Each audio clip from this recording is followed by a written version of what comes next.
All right, what's going on, everybody? Welcome to today's video. Since I've finally been getting a lot of the parts delivered for the projects for the challenge this winter, I've been actually to start working on it, get some of the things installed, checking the parts out, things of that nature. And one of the first things I did was go ahead and swap out the bumpers and the rear spoiler. And so what I want to do today is share with you guys my thoughts on the parts that I had ordered and whether or not I would recommend them going forward for all of you out there who's looking at ordering these types of parts for your car. Now, the first parts we'll go ahead and talk about are the bumpers I ordered from OER. Now, of course, I have no delusion of what the quality of my car is overall and what I was expecting for the price point of these bumpers. And these bumpers I ordered from Classic Industries for, I think it was a little over $200 a piece.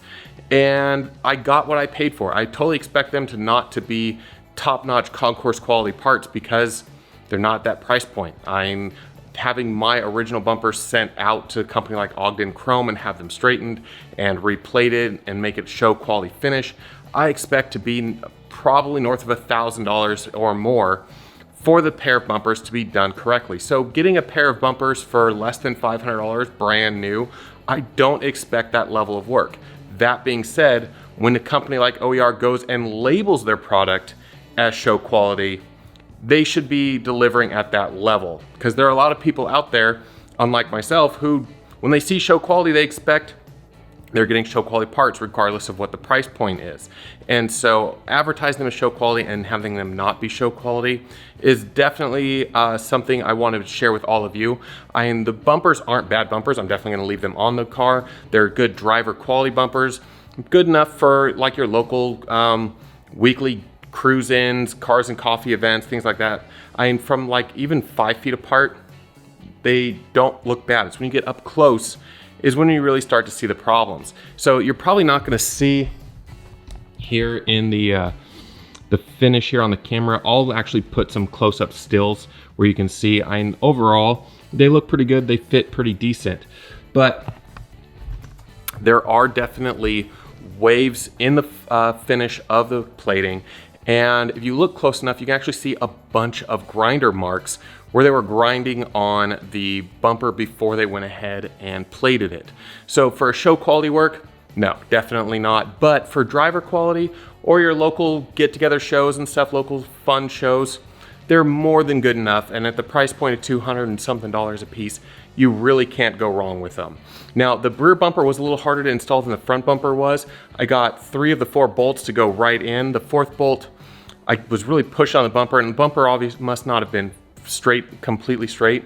So what I ended up having to do was take the other 3 bumpers out, or bolts out, put that 1 bolt in, and then gradually work my way over to the other side and get all the bolts in that way. So it took a little extra effort, but it's on there now. It fits pretty decent, and I can't really complain for the price point.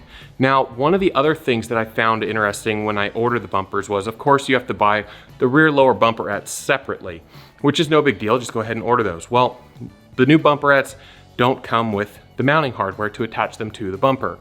Now, the bolts themselves, not a big deal. You can just go and get a standard bolt to stick in there. But there is a rectangular washer that's got an angle bent into it in order to mount it properly to the bumper. And so that part isn't included in either the bumperette or the bumper. I wouldn't expect it to be in the bumper because it's for the bumperette. So the bumperette, I would expect that type of hardware should be included. Luckily, of course, I had my old bumper, so I just took the old bumperettes off, got those washers off, and I was good to go. But that's something you need to take into consideration. If you don't have an old bumper to take apart and get those washers off of, you need to go ahead and source those components.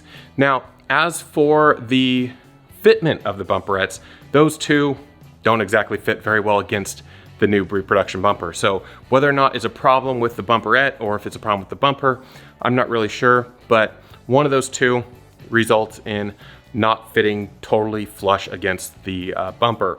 Now, of course, again, this isn't the end of the world. If you're like me, have just a driver, cruiser, light show type of a car, it's totally fine.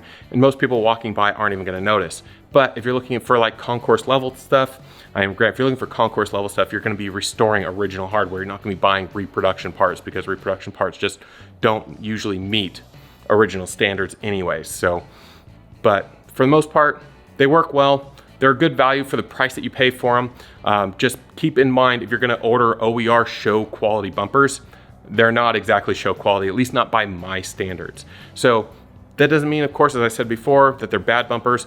I'm gonna leave them on here. They look great. They're gonna work just fine for my application. And for anybody else on a budget that doesn't want to spend thousands of dollars to have original bumpers straightened and re-chromed, this is a great alternative and works for probably 90% of the automotive community out there. So good enough for a good bang for the buck, just not show quality as they were advertised as. So just keep that in mind when you're going through and ordering them.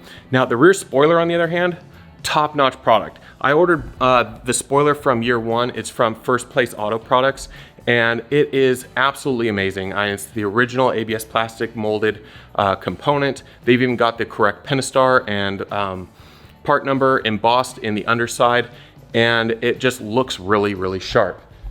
And they've already got it painted in the correct Organisol textured black paint. I did have to add the Challenger TA decal to the back of it, but ordered one of those from year one and went right on. No problems there. So overall, couldn't be happier with the rear spoiler, and I really lucked out because the old spoiler I had was a cheap fiberglass reproduction that I put on like 20 years ago. And luckily, that cheap reproduction from 20 years ago, the mounting locations were in the same spots as the correct mounting locations. So I didn't have to drill any additional holes. I did have to open up a couple of holes a little larger just because the tolerances were a little off, but that was about it. So overall, extremely happy with the rear spoiler on this car and how it turned out. The texture seems to be about right. The level of matte seems to be about right. The fit and finish, everything is right on it, which I expect because it is labeled as an authentic Mopar restoration part. That means it's gone through the extra rigor of having Mopar review the part and sign off on it as correct. Now, that being said, we should also talk about some supply chain issues because we have been dealing with some of that. We are still waiting for a number of parts for this car, mostly a lot of the suspension components for the front end and the rear end, but the rear end's leaf springs and stuff, we knew they're not going to be delivered until mid to late November, but the other components were supposed to be delivered in about right now. When I ordered them at the beginning of October, they said 1 to 4 weeks for everything to ship out.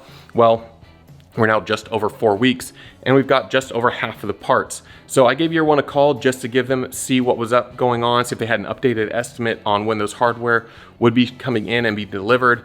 And unfortunately, sometime between now and the end of the year. So good news is we've got a lot of stuff here already that we can go ahead and get started and document for you guys and get work going. But it makes me even more glad that I went ahead and placed the order for all this stuff back in the beginning of October, because I had a feeling with all the supply chain issues going on, it was going to take a while to get all the components out here. And sure enough, that's exactly what's going on. So we'll keep you up to date as more stuff gets sent out and delivered and get those projects going. But in the meantime, I think the next project we're going to be able to tackle is the power window conversion. So look forward to that in a series of videos coming up. And on that note, if you liked today's video, don't forget to smash the like button. Give me that thumbs up, helps me out with that YouTube algorithm. And of course, if you want to keep up to date with all my future uploads, don't forget to smash that subscribe button down below, because after all, it doesn't cost anything and it helps me out keep growing the channel, keeping you guys up to date with all my future uploads. And as always, guys, I will see you in the next video.